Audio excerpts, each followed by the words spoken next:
Sumber kita ini dari grup diskusi Beyond Spirituality. Isinya orang-orang dari berbagai macam latar belakang. Kita dapat materi presentasi mereka yang, wah, ini berani banget memadukan fisika dengan evolusi kesadaran. Dan nggak cuma itu, kita juga punya transkrip diskusi internal mereka. Jadi kita bisa dengar langsung bagaimana mereka memperdebatkan ide-ide ini. Iya, jadi lebih hidup konteksnya. Betul.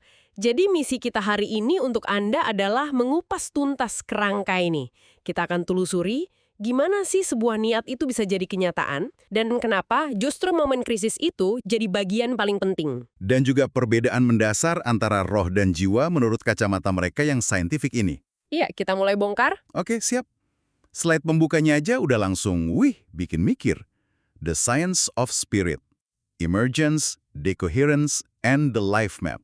Ini jelas bukan pendekatan spiritual yang biasa kita dengar ya. Bukan, sama sekali. Ini lebih kayak upaya merekayasa proses kesadaran. Dan coba lihat kutipan di bawahnya. Hukum yang tidak pernah berubah adalah hukum perubahan itu sendiri. Nah, itu langsung kayak ngasih sinyal ya, kalau tujuan semua ini bukan buat cari ketenangan yang statis. Tepat.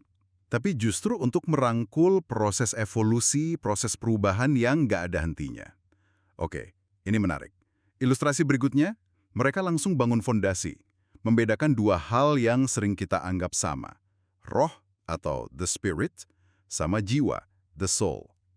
Ya, roh disebut infinite, jiwa disebut evolving. Apa bedanya tuh? Nah, ini konsep kuncinya. Menurut materi ini, roh itu kayak percikan ilahi di dalam kita. Sumber kehidupan itu sendiri. Oke. Sifatnya itu sempurna, utuh, nggak berubah. Jadi pas kita meninggal, roh ini ya cuma balik lagi ke sumbernya. Udah. Sementara jiwa, itu yang digambarkan sebagai entitas di antara pikiran dan roh. Dan ini satu-satunya bagian dari diri kita yang, katanya, berevolusi. Benar sekali. Jadi tubuh kita hancur, roh balik ke asalnya, tapi jiwa inilah yang bawa rapor dari kehidupan di bumi. Jadi semua penderitaan, tantangan, pengalaman hidup, itu bukan buat menguji roh. Bukan. Karena roh udah sempurna. Semua itu, kata mereka, adalah nutrisi atau kurikulum untuk evolusinya si jiwa. Di transkrip diskusi mereka ada yang nanya, jadi buat apa kita susah payah di bumi? Jawabannya, Untuk menumbuhkan dan mendewasakan jiwa. Titik. tunggu dulu, ini pembedaan yang krusial banget. Jadi kita sering salah fokus dong. Kita berdoa atau berusaha memperbaiki sesuatu yang menurut mereka sebenarnya udah sempurna. Bisa dibilang begitu. Padahal kerjaan kita di dunia ini murni untuk sekolahnya si jiwa. Tapi, ada sedikit kontradiksi nggak sih di sana? Di awal dibilang hukum alam itu perubahan. Tapi di sisi lain ada roh yang katanya statis. Pertanyaan bagus. Di diskusi mereka, itu dijelaskan pakai analogi. Bayangin, roh itu kanvas putih yang tak terbatas dan sempurna. Oke, kanvas putih. Sementara jiwa, itu lukisan yang lagi dibuat di atas kanvas itu. Kanvasnya nggak pernah berubah, tapi lukisannya. Kalau jiwa butuh nutrisi berupa pengalaman. Gimana prosesnya sebuah pengalaman itu tercipta? Ilustrasi selanjutnya ini ada grafik energi. Kayaknya ini mesinnya ya. Betul, ini mesin dari semua proses penciptaan. Ada 3 fase. Fase pertama itu potensial P. Semua energi itu pada dasarnya diam sampai ada pemicu, Pemicunya apa? niat sadar. Atau mereka sebut the coupling. Tanpa niat, ya nggak ada apa-apa. Lalu setelah ada niat, kita masuk fase 2, aktif A. Di sini energi mulai bergerak dan, ini yang penting, menciptakan ketegangan. Jadi rasa tegang atau stres waktu kita ngerjain sesuatu itu bukan pertanda buruk. Justru sebaliknya. Menurut kerangka ini, ketegangan itu bukti kalau energi lagi bekerja. Kalau nggak ada ketegangan, artinya nggak ada energi yang gerak.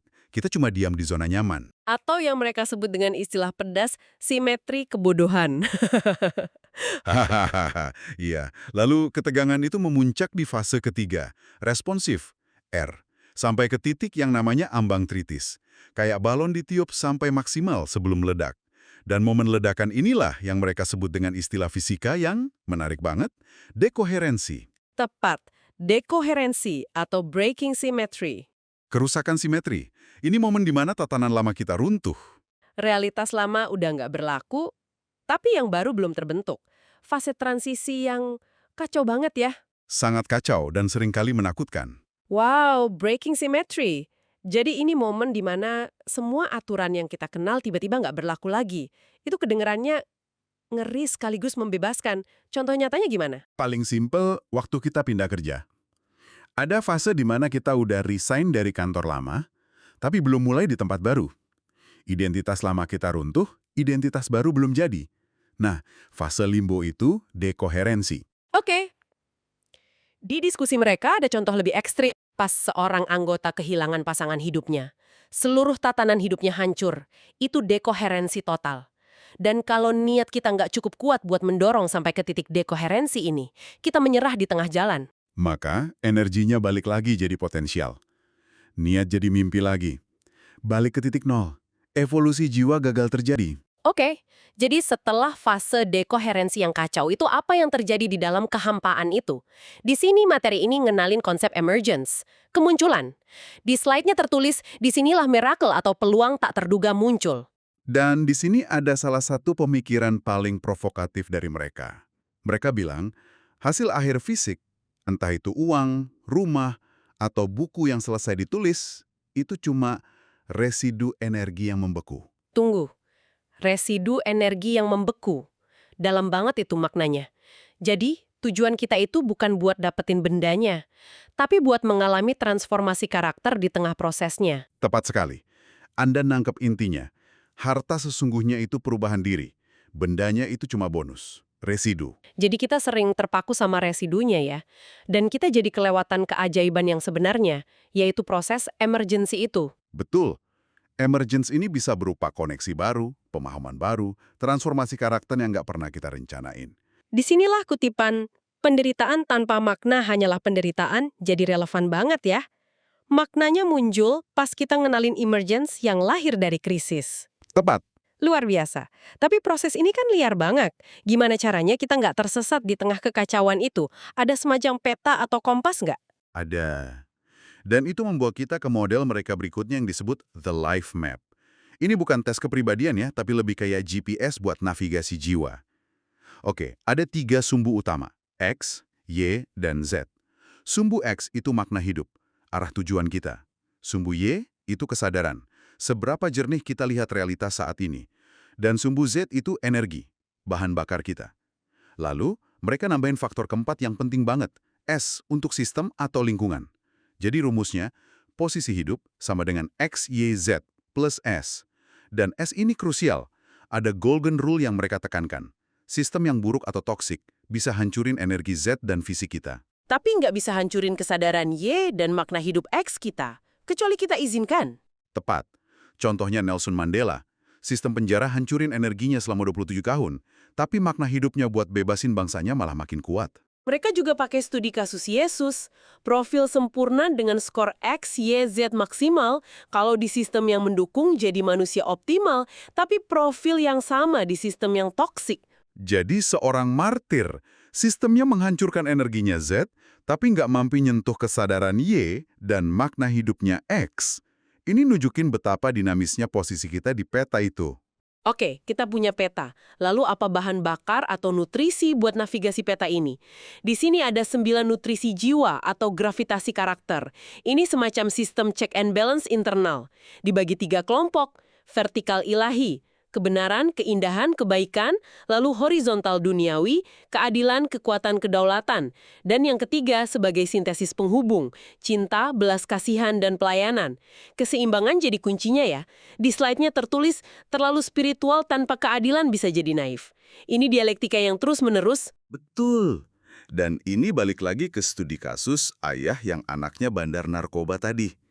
Dia kan kejebak antara justice, anak saya salah harus dihukum, dan love and mercy, dia tetap anak saya. Dilema yang berat banget itu. Gimana solusinya? Resolusinya datang dari nutrisi ketiga, ministry atau pelayanan. Si ayah nggak meniadakan justice, anaknya tetap di penjara. Tapi dia juga nggak meniadakan love and mercy. Dia melakukan ministry dengan ngunjungin anaknya tiap hari. Kombinasi inilah yang menciptakan kondisi untuk emergence tadi. Tepat sekali. Ini kerangka yang aplikatif banget. Lalu di bagian akhir, ada peringatan keras soal jebakan spiritual. Mereka pakai analogi pesawat yang pilotnya tiba-tiba meninggal. Iya, ini analogi yang kuat banget. Pesawat lagi nukik tajam, di kokpit ada 2 orang. Satu, orang suci yang cuma nawarin doa.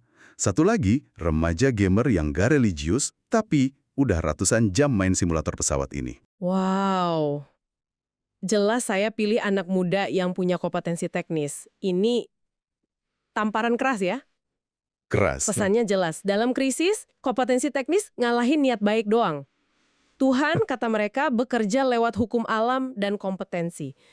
Ketakutan tanpa dasar adalah penipuan intelektual terbesar bagi jiwa yang sedang bertumbuh. Kalimat di slide-nya tajam banget. Sangat. Evolusi jiwa itu menuntut kita buat menguasai kurikulum dunia ini juga. Jadi kalau kita kumpulin semua ini, gimana cara nerapinnya secara praktis? Mereka rangkum dalam protokol evolusi jiwa 6 langkah. 1. Aktifkan niat sadar. 2. Sambut ketegangan, itu tanda energi bekerja. 3. Sadarilah krisis, dekoherensi, jangan lari darinya. Amati keajaiban atau emergence. 5. Kalibrasi peta hidup kita secara berkala, cek X, Y, Z, S kita di mana. Dan 6. Beri nutrisi pada jiwa dengan menyeimbangkan nilai-nilai tadi. Dan kesimpulan akhirnya sangat memberdayakan. Evolusi adalah pilihan. Jiwa Anda adalah satu-satunya variabel yang benar-benar bisa Anda kendalikan. Oke, jadi untuk merangkum semuanya, di materi terakhir ada peta penciptaan. Ini kayak nyatuin semua yang udah kita bahas ya. Betul. Peta ini nunjukin alur 5 tahapnya. Paling atas, niat, kopling. Titik awal yang micu segalanya. Dari niat, energi bergerak, menciptakan ketenangan. Ini fase pengumpulan energi. Lalu memuncak di tahap 3, dekoherensi. Momen krisis, ledakan, di mana tatanan lama runtuh. Dan di dalam ruang kosong setelah ledakan itu, ada jendela peluang singkat yang disebut emergence. Disinilah keajaiban dan hal-hal tak terduga muncul. Tahap itu ada satu kalimat kunci, evolusi jiwa. Tepat, roh itu sumber daya, tapi jiwalah yang jadi subjek dari seluruh perjalanan ini. Yang belajar, tumbuh, dan jadi lebih kompleks. Sebuah kerangka yang sangat terstruktur dan menantang cara kita melihat hidup. Bukan sebagai garis lurus, tapi siklus ketegangan dan pelepasan. Dan ini meninggalkan kita dengan sebuah pertanyaan penting untuk Anda renungkan. Sumber-sumber ini memetakan proses dari niat hingga realitas sebagai siklus energi. Nah, jika penderitaan dan ketegangan adalah syarat mutlak, bahkan bahan bakar untuk evolusi jiwa, bagaimana Anda bisa mengubah cara Anda memandang krisis berikutnya dalam hidup Anda? Bukan sebagai sebuah akhir, tapi mungkin sebagai gerbang menuju emergence Anda sendiri.